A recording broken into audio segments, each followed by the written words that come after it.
하나님의 말씀은 에베소서 2장 11절에서 14절까지의 말씀입니다.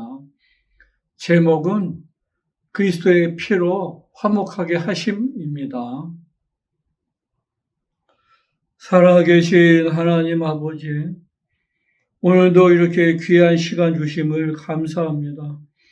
이 시간에 원수가 틈타지 않게 도와주시고 말씀을 듣는 심령마다 가시밭 같은 심령도 있고 길가 같은 심령도 있고 돌짝밭 같은 심령도 있지만 성령이 이 시간에 함께 역사하여 주셔서 다 옥토가 된 심령 되어서 100배, 60배, 30배의 결실을 맺을 수 있도록 우리 아버지 도와주시고 함께 역사하여 주시옵소서. 오늘도 종을 세우셨사오니 종이 증거하는 이 말씀이 성령이 함께 역사하여 주시는 영적인 말씀 될 수 있도록 도와주시기 간절히 원하오며 살아계신 우리 구주 예수 이름으로 기도하옵나이다. 아멘.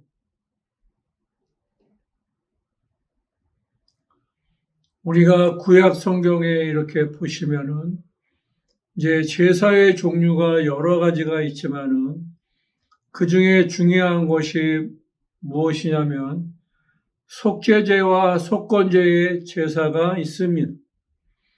속죄제는 1년에 한 번씩 이제 대제사장이 양을 잡아서 그 양의 피를 가지고 성소를 거쳐서 지성소로 들어갑니다. 그러면 지성소 안에 이제 법궤가 있는데 법궤에 보면은 두 그룹이 있습니다. 두 천사가 손을 펼치고 있는데 그 아래가 시은자입니다. 은혜의 보좌에 거기에다가 피를 뿌리고 이제 대제사장에 나와서 한 마리의 양을 갖다가 이스라엘의 모든 백성의 죄를 그 한 마리의 양에다가 안수해서 옮겨놓고 그 한 마리의 양은 이제 안수받은 그 양은 광야로 보내면 광야에서 아사셀이라고 하는 짐승에게 잡혀 먹어서 다시는 돌아오지 않습니다. 그것은 이제 속죄제는 원죄를 의미한다고 말씀하고 있어요. 그 다음에 속건제라고 하는 것은 내가 이웃에게 범죄했을 때 이제 그 이웃에게 범죄해서 화목하게 하기 위해서 드리는 제사가 이제 속건제입니다. 근데 속건제는 이제 형편에 따라서 양을 드리든지 아니면 그 형편이 안 되면 집비둘기나 들비둘기를 드리든지 아니면 그 형편도 안 되면 이제 에바 10분의 1을 갖다가 드리는 제사를 말을 합니다. 우리가 마태복음에도 5장에 보시면 예물을 갖다가 제단에 드리려고 하다가 이제 형제에게 그 화목하게 해야 되는 형제에게 죄를 범한 것이 생각이 나면 그 예물을 제단에다 놓고 가서 형제하고 화해를 한 다음에 와서 그 예물을 드리라고 이렇게 되어 있습니다. 그 말씀은 지금 화목제물을 이제 그 속건제를 이야기하시는 거예요. 그래서 속건제는 우리가 이야기하는 자본죄를 이야기하고 있습니다. 예수께서 요단강에서 침례를 받으시고 물 위로 올라오실 때 그 성령이 비둘기같이 임하시는 것을 보는 그 장면이 성령의 비둘기같이 임하신 그 장면이 예수 그리스도는 속건제물이라는 것을 잘 말씀해 주시고 있는 겁니다. 우리가 요한복음의 13장 1절부터 보시면 예수께서 이제 아버지께로부터 오셔가지고 아버지께로 돌아가실 때가 다 되신 줄 아시고 자기의 사람들을 사랑하시되 끝까지 사랑하신다고 말씀하시면서 그런데 마귀가 벌써 가룟 유다에게 예수를 팔려고 하는 생각을 집어넣으셨어요. 그러면서 이제 예수께서 그 제자들에게 이제 하시는 말씀이 뭐냐면 식사 후에 이제 수건을 가지시고 발을 닦이기를 시작을 합니다. 그런데 이제 시몬 베드로가 하는 이야기가 내 발을 닦으시면은 이제 닦지 못한다고 이렇게 이야기하니까 예수께서 하신 말씀이 뭐냐면 내가 네 발을 닦지 않으면 너랑 나랑은 상관이 없다고 이야기하시는 거예요. 그러니까 그 자범죄가 그대로 있으면 죄 가지고는 너랑 나랑은 이제 소통할 수가 없다고 이렇게 이제 그 죄의 담이 있어서 자범죄라는 것이 있어서 안 된다고 이야기하시는 거예요. 그랬더니 이제 베드로가 하는 이야기가 뭐냐면 그러면 발뿐만 아니라 손과 머리도 씻겨달라고 이야기합니다.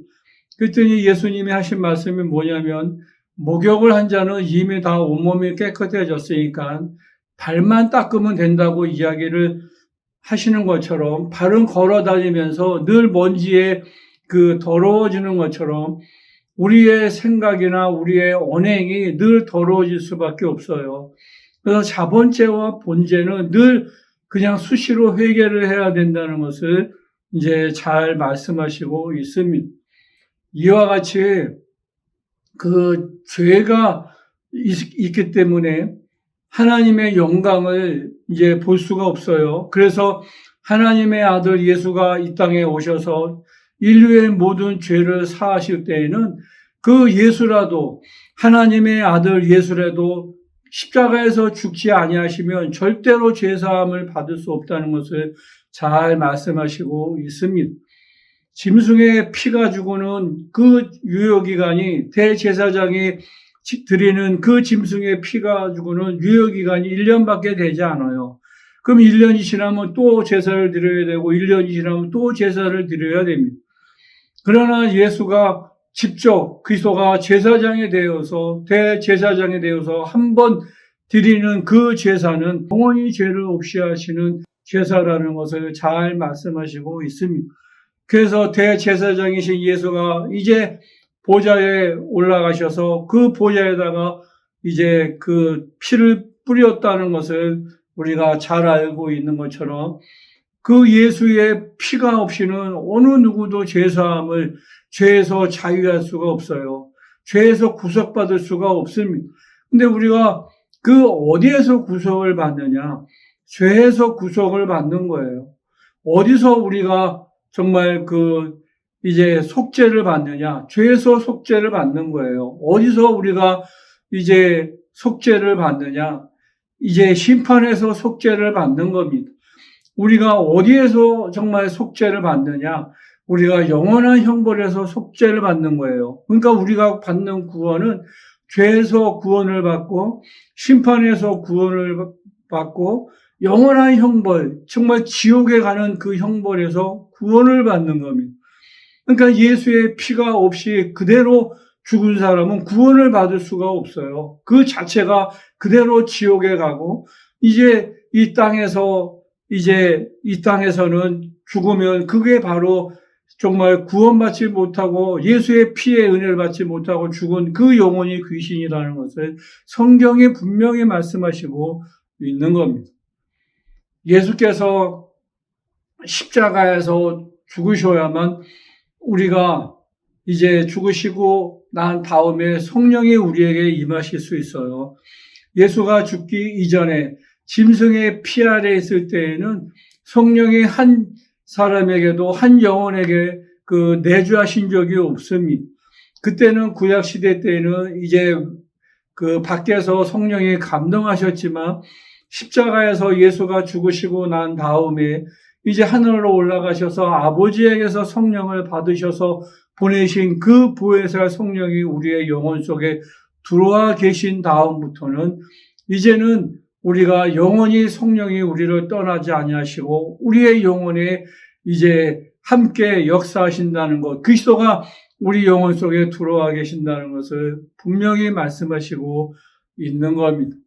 그래서 우리가 죄사함의 증거가 어디에 있느냐면 성령이 우리의 영혼 속에 들어와 계셔서 우리의 영혼을 인쳐주셨다는 것이 바로 우리가 죄사함 받은 영혼이요 성령이 우리의 영혼 속에 함께 계신다는 것, 그리스도가 함께 우리와 함께 계신다는 것, 그것이 성령이 들어와 계셔서 증거해 주신다는 것을 잘 말씀하시고 있는 겁니다.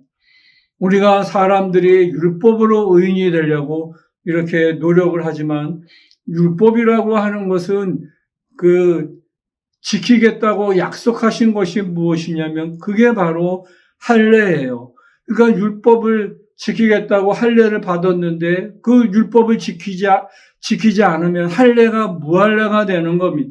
이방인들은 할례를 받지 않은 무할례자인데 율법을 지키고 하나님의 말씀을 지키면 그 무할례가 할례가 된다고 이렇게 잘 말씀하시고 있는 것처럼 우리에게는 하나님의 말씀, 그 말씀에 정말 성령이 우리에게 들어와 계셔서 성령의 능력으로 하나님의 말씀을 순종할 수 있는 능력이 있다는 것을 여러분들이 잘 아셔서 늘 성령 충만하여서 우리가 하나님의 말씀에 순종하면 그 율법도 또 하나님의 계명을 순종하면 무할례가 할례자가 된다는 것도 잘 아셔서 일평생 성령으로 말미암아 정말 우리에게 주어진 그 하나님의 말씀에 또 순종하시기를 예수의 이름으로 축원을 드리겠습니다. 예수의 피로 말미암아 하나님과 우리 사이를 예수께서 화목케 하시고 성령을 우리에게 보내주시고 그 성령으로 말미암아 우리가 하나님의 자녀되는 권세도 있고 그 성령으로 말미암아 하나님의 말씀에 순종할 수 있는 능력도 있다는 것을 잘 아셔서 일평생 성령에 순종하시고 성령에 충만하시기를 예수의 이름으로 축원을 드리겠습니다. 살아계신 하나님 아버지, 우리의 일평생 성령으로 말미암아 정말 하나님의 말씀을 순종하여 무할례자가 할례자가 될 수 있도록 우리 아버지 도와주시고 함께 역사하여 주시옵소서. 우리의 일평생 성령의 인도함 받는 삶을 살 수 있도록 아버지 도와주시고 함께 역사하여 주시옵소서. 살아계실 하나님 아버지, 예수가 채찍에 맞으심으로 건강하게 도와주시고 예수가 줄이심으로 부유하게 도와주시고 예수가 징계를 받으심으로 평안하게 도와주시고 예수가 십자가에서 흘려주신 보혈의 공로로 말미암아 우리의 영혼도 육체도 생각도 늘 거룩할 수 있도록 우리 아버지 도와주시고 함께 역사하여 주시옵소서. 살아계신 하나님 아버지, 종이 증거하는 이 말씀이 성령이 함께 역사하여 주셔서 하늘의 별처럼 바다의 모래처럼 수많은 영혼을 주께로 인도하는 복음 중재로 쓰임받기 간절히 원하오며 살아계신 우리 구주 예수 이름으로 기도하옵나이다. 아멘.